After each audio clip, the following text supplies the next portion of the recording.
सारी घटना प्रिंसिपल के सामने हुई है। प्रिंसिपल वहाँ से जैसे गोली चली वहाँ से मार के भाग गए हैं। कि प्रधानमंत्री के संसदीय क्षेत्र में जो उदय प्रताप महाविद्यालय है वहां पर आज प्रिंसिपल के सामने गोली मार दी जा रही है। नमस्कार, 4 PM में आप सभी का स्वागत है और मैं हूं आपके साथ आकांक्षा यादव। दोस्तों, यूपी की कानून व्यवस्था को लेकर बीजेपी सरकार अक्सर ये दावा करती है कि राज्य में अपराध कम हुए हैं और अपराधियों में सरकार और पुलिस का डर बढ़ा है, लेकिन हाल की कई घटनाएं इन दावों पर सवाल खड़ी करती हैं। अब पीएम मोदी के संसदीय क्षेत्र वाराणसी में एक कॉलेज के अंदर दिन दहाड़े 23 साल के छात्र की गोली मारकर हत्या कर दी गई। ये घटना बेहद ही चौंकाने वाली है, क्योंकि आमतौर पर शैक्षणिक संस्थाओं को सुरक्षित माना जाता है। घटना के बाद इलाके में हड़कंप मच गया है और पुलिस तुरंत मौके पर पहुंची। हत्या की वजह और हत्यारों को तलाशने में लग गई है पुलिस।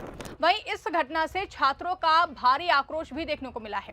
दरअसल वाराणसी के उदय प्रताप कॉलेज में एक छात्र की गोलियों से भूनकर हत्या कर दी गई। छात्रों के दो गुटों के बीच हुए विवाद में मारपीट के बाद गोलीबारी हुई है, जिसमें बीएससी 4th सेमेस्टर के छात्र सूर्य प्रताप को एक एक करके 8 गोलियां मारी गई हैं। जी हां, 8 गोलियां, जिससे उसकी मौत हो गई है। छात्र की हत्या के बाद मौके पर हंगामा मच गया। सूर्य कुमार सिंह गाजीपुर का रहने वाला था। हमलावर की जानकारी में पुलिस जुटी हुई है। मौके पर मौजूद छात्रों ने बताया कि सूर्य कुमार सिंह कॉलेज हॉस्टल में रहता था। हमला करने वाला भी इसी कॉलेज का छात्र है। दोनों के बीच मामूली बात पर झड़प हुई थी। हमलावर ने सूर्य कुमार को कई गोलियां मारी। इसके अलावा 2 हवाई फायरिंग भी की गई हैं। सूचना मिलते ही पुलिस बल भी पहुंच गया और छात्रों को शांत कराने का प्रयास किया गया, लेकिन छात्र नहीं माने। गोलीबारी के बाद कैंपस में छात्रों का उग्र प्रदर्शन भी देखने को मिला। उन्होंने कॉलेज में ही तोड़फोड़ शुरू कर दी। उधर आरोपी अभी फरार बताया जा रहा है, जिसकी तलाश में पुलिस की टीम लगी हुई है। घटना के बाद कॉलेज के मुख्य द्वार पर भी पुलिस का पहरा है, ताकि कोई भी उपद्रवी कॉलेज कैंपस में घुस ना सके। फिलहाल कॉलेज में माहौल तनाव का बना हुआ है। तस्वीरें भी आपको दिखा रहे हैं कि किस तरह से छात्र सड़क पर दुकानें बंद करवा रहे हैं और पुलिस उनको रोकने में असफल दिखाई दे रही है। वहीं मौके पर पहुंचे पुलिस कमिश्नर मोहित अग्रवाल ने बताया कि आरोपियों को पकड़ने के लिए पुलिस की 6 टीमें लगाई गई हैं। एफएसएल की टीम घटनास्थल पर पहुंची है। जांच पड़ताल की जा रही है। दोषी बख्शे नहीं जाएंगे, ऐसा भी कहा जा रहा है और उन्होंने कहा है कि मुख्य आरोपी का नाम मंजीत बताया जा रहा है। सुनिए पुलिस कमिश्नर मोहित अग्रवाल का ये पूरा बयान। 2 बच्चों के आपसी विवाद में जो मामूली कहासुनी हुई थी, उसको लेकर के गोली चली है, जिसमें एक बच्चे को गोली लगी, जिसको इंजर्ड अवस्था में बीएचयू ट्रॉमा सेंटर ले जाया गया, जहां से सूचना मिली है कि उनकी मृत्यु हो गई है। यहाँ पर सभी सीनियर अधिकारी, हमारी एफएसएल की टीम, एसओजी की टीम यहाँ पर आकर के सारी साइंटिफिक एविडेंस यहाँ से कलेक्ट कर ली गई है। यहाँ पर जो सीसीटीवी फुटेज हैं, डीवीआर हैं, उसको भी पुलिस ने अपने कब्जे में ले लिया है। सभी प्रमुख लोगों के जो इसके चश्मदीद गवाह थे, उसके बयान नोट किए जा रहे हैं। थाने पर एफआईआर इसमें दर्ज की जा रही है।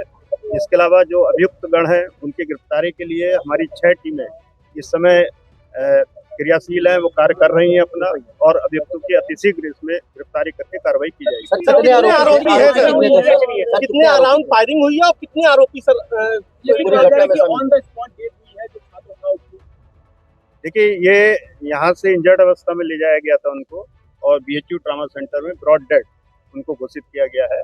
और इस घटना में कितने लोग सम्मिलित थे, ये अभी एफआईआर के बाद स्पष्ट होगा। कितने लोग ये लोग लिख करके दे रहे हैं इनके परिजन, उसके बाद जो हमारा इन्वेस्टिगेशन होगा उसके आधार पर तय होगा कि इस घटना में कितने लोग सम्मिलित रहे। सर, सीसीटीवी में देखा कितने लोग मारते? सीसीटीवी आपने जो देखा होगा सर, अब तक तो सीसीटीवी में क्या समझ में आ रहा है? ये सब इन्वेस्टिगेशन के पार्ट है, जो आपको बाद में बताया जाएगा। सर, रंजिश का कारण क्या है?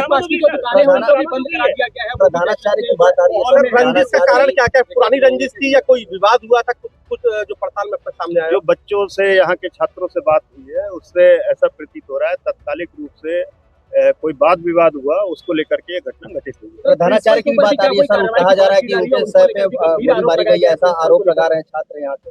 बच्चों जो छात्र हैं, आक्रोशित हैं, उनके द्वारा यहाँ के जो प्रधानाचार्य हैं, उनके ऊपर भी भिन्न भिन्न तरीके के आरोप लगाए जा रहे हैं। उनको कहा गया छात्रों को सभी बातों को लिख करके दे और हर बिंदु पर जांच कराई जाएगी। सर, क्या पिस्टल बरामद हुई? नहीं, अभी पिस्टल बरामद नहीं हुई है। मृतक की क्या पहचान हो पाई है सर? जो मृतक छात्र है, मृतक छात्र कहाँ का रहने वाला, क्या पहचान हो? हाँ, मृतक छात्र जो है ये गाजीपुर के रहने वाले, या बीए सेकंड ईयर में वो पढ़ रहे थे।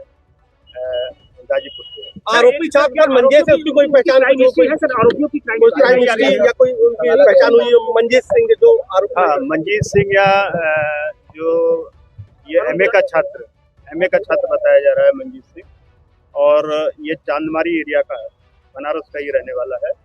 इसके ऊपर एक मुकदमा 323 आईपीसी का अभी तक जानकारी मिली है पंजीकृत। तो सुना आपने, सोचिए जब इस तरह की वारदात देश के प्रधानमंत्री के संसदीय क्षेत्र वाराणसी में हो रही है तो फिर सरकार की कानून व्यवस्था को लेकर किए जा रहे दावों का क्या मतलब रह जाता है। जिस जगह को वीआईपी क्षेत्र माना जाता है, जहां सुरक्षा व्यवस्था और ज्यादा मजबूत होनी चाहिए, वहीं पर दिन दहाड़े एक छात्र की गोली मारकर हत्या कर दी जाती है। ये अपने आप में भी गंभीर सवाल खड़े होते हैं। एक तरफ भाजपा के जो नेता हैं, मंत्री हैं, बड़े बड़े दावे करते हैं, कहते हैं कि भाजपा के शासनकाल में, मोदी जी की सरकार में अपराधी बेखौफ होकर नहीं घूम पाते हैं, सरकार जीरो टॉलरेंस नीति अपनाती है। सीएम योगी आदित्यनाथ कहते हैं कि उत्तर प्रदेश में भ्रष्टाचार को लेकर जो अपराधी हैं वो कांपते हैं, थर्राते हैं, हम सीधा बुलडोजर की कार्रवाई करते हैं। लेकिन ये जो वारदात सामने आती हैं, ये जो हकीकत सामने आती हैं, जो खबरें निकलकर सामने आती हैं, वो इन सभी दावों पर एक बड़ा प्रश्न चिन्ह छोड़ के जाती हैं कि आखिर ये दावे किस आधार पर किए जाते हैं, क्योंकि अपराध की जो खबरें हैं वो लगातार निकलकर सामने आ रही होती हैं। सीएम योगी हो या प्रधानमंत्री नरेंद्र मोदी हो, हर कोई यही कहता है कि अब उत्तर प्रदेश में सरकार के दबाव के चलते, सरकार की जीरो टॉलरेंस नीति के चलते अब यहाँ पर सुरक्षा लोगों को दी जा रही है, लोग बेखौफ होकर आसानी से सड़कों पर चल सकते हैं। लेकिन आज वहीं पर एक छात्र असुरक्षित है, उसके दिन दहाड़े गोली मारकर हत्या कर दी जाती है, जिसके बाद कई गंभीर सवाल उठना लाजमी हो जाता है। अगर अपराधी बेखौफ होकर शैक्षणिक संस्थानों तक में घुसकर हत्या कर सकते हैं तो आम जनता की सुरक्षा को लेकर चिंता स्वाभाविक है। सरकार के दावों और जमीनी हकीकत के बीच का अंतर अब साफ तौर पर दिखाई देने लगा है। ऐसे में जरूरी है कि सरकार कानून व्यवस्था को केवल कागजों और बयानों तक सीमित न रखे, बल्कि उसे जमीन पर मजबूत बनाने के लिए सख्त और प्रभावी कदम उठाए, तभी जनता में सुरक्षा और विश्वास का माहौल बन सकेगा। फिलहाल के लिए दोस्तों इस खबर में बस इतना ही। इस पूरी खबर को लेकर आपकी क्या कुछ राय है, कमेंट करके हमें जरूर बताइएगा। अगर वीडियो पसंद आई हो तो वीडियो को ज्यादा से ज्यादा लाइक और शेयर करना ना भूलें। चैनल पर नए हैं तो चैनल को सब्सक्राइब जरूर कर लें और देखते रहिए 4PM न्यूज नेटवर्क।